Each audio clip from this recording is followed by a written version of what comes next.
is good? It's your boy Ty back here with another video, and in this video today, guys, we're going to be going over and talking about the best defensive settings that you guys can run or should be running in NBA 2K23 MyTeam. We're also going to be talking about like the difference between whether you're playing MyTeam Unlimited or like Clutch Time, or even let's say you're playing in like a really high tournament or playing one of your friends and you guys do play on Hall of Fame difficulty. So gonna be talking and breaking a lot of those things down. Now before I dive any further, man, make sure you guys do smash that subscribe button.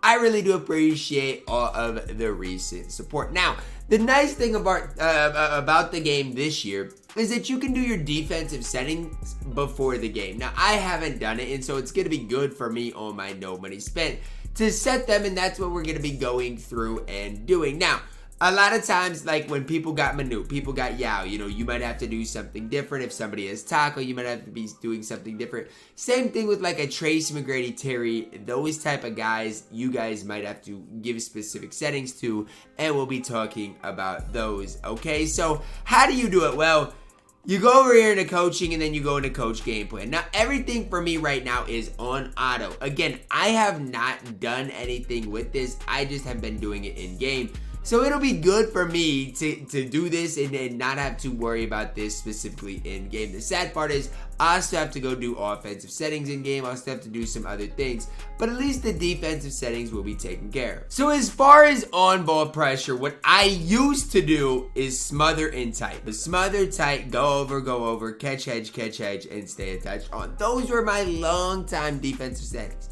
And just recently I made the adjustment to stay attached being on, all of these being auto, okay, and then smother and tight. And honestly, it worked good, but everybody just likes running to the rim. I mean, you'll face the occasional guy that's a really good 300, but with everybody liking to run to the rim, the smother just doesn't work as well as it used to. I still don't mind it. It's still tough, but again, with the way the game is played, with the crabs, the animation, and you know, my team max size, that's really why it was effective, because of the smother. And so at this stage, I'm running moderate. I think it's what I have the most success with, especially when I play in tournaments on Hall of Fame difficulty. The big thing though is, even if I was to go into a MyTeam Unlimited game, I would start on moderate. Now, if you play a guy that, let's say, I'm just going to go over some guys, has Tim Thomas at the 2, Bob at the 3, you might have to switch this off ball at least to tight. And especially for like Tim Thomas, T-Mac, even Terry, I might move your on ball pressure to tight as well. Now, I personally haven't had to switch those that much. I leave it on moderate. And if they're kind of exploiting at least the on ball pressure, I'll on ball more and just live with the results. Off ball pressure, sometimes you can get dotted in the corner for an easy open if you have moderate on. That is why I do recommend, if they're doing that, moving it to tight. Now, another reason I like moderate is it's a lot harder for your opponent to back cut. So a lot of what kind of training wheels offense is they'll call a 5 out and then they'll just send back cuts. Moderate helps with that. I'm not going to say it's going to necessarily be your answer to the problem, because it's just kind of a game mechanic problem in my team, but it should help you guys a little bit. Now, as far as the on-ball screen settings, this is something that I have tried quite a bit.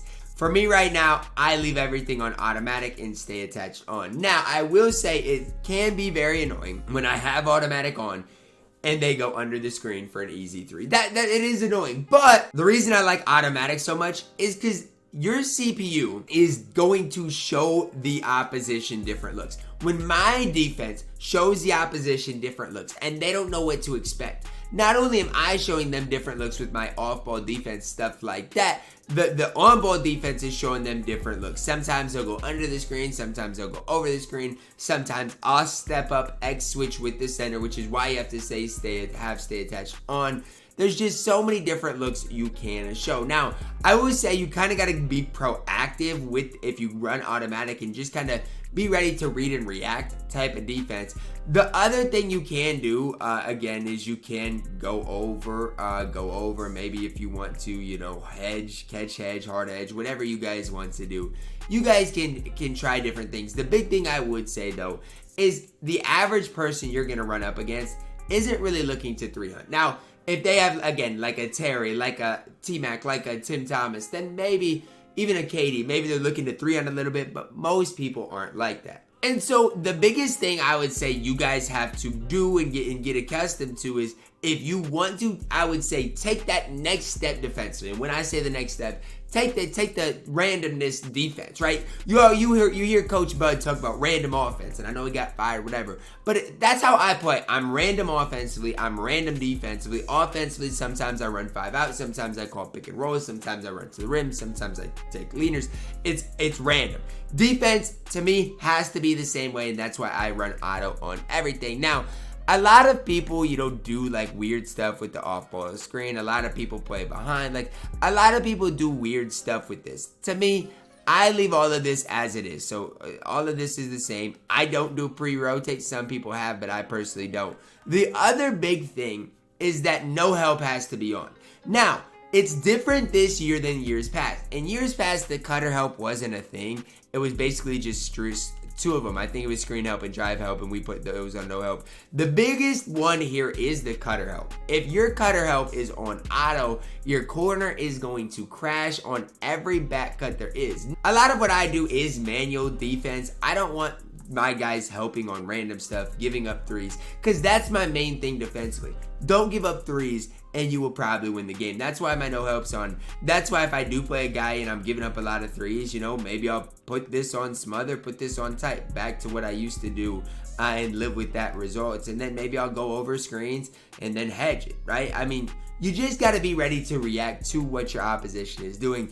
It's not a one-size-fits-all type of thing. The reason and even with this, I go auto. Some people wall up. Some people do other stuff with it. For me, everything is basically auto outside of like the no help. And really stay attached, no help, and then moderate. Everything else basically is on auto for me. Now, again, I've had a lot of success with moderate, like a ton of success. It's basically what I do now.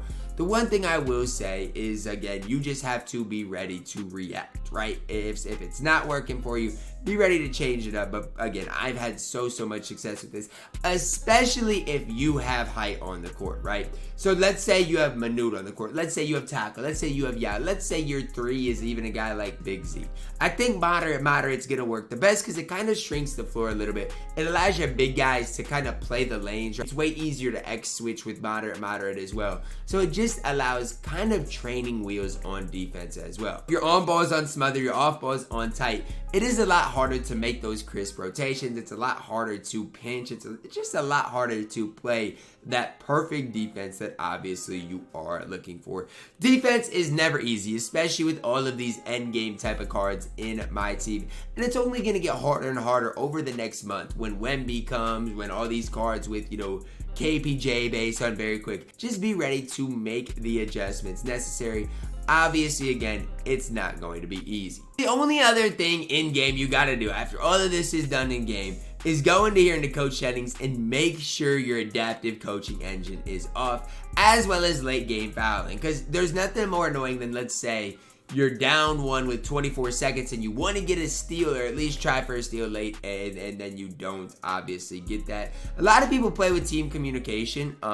That can help you, especially at the beginning if you're wondering, okay, how does X switching work? That'll kind of get you so where above your player it'll say switch. Even on the pick and roll, it definitely can help you as well. So I don't mind team communication, especially on defense. On offense, it'll just like say above them, I'm open. But again, it's not something I personally play with, but a lot of people do. So especially if you are trying out new defensive settings, stuff like that, team communication can definitely help you out. But the big thing, make sure that adaptive coaching engine is off. As far as like the off-ball defense settings, you guys can see this is what I run.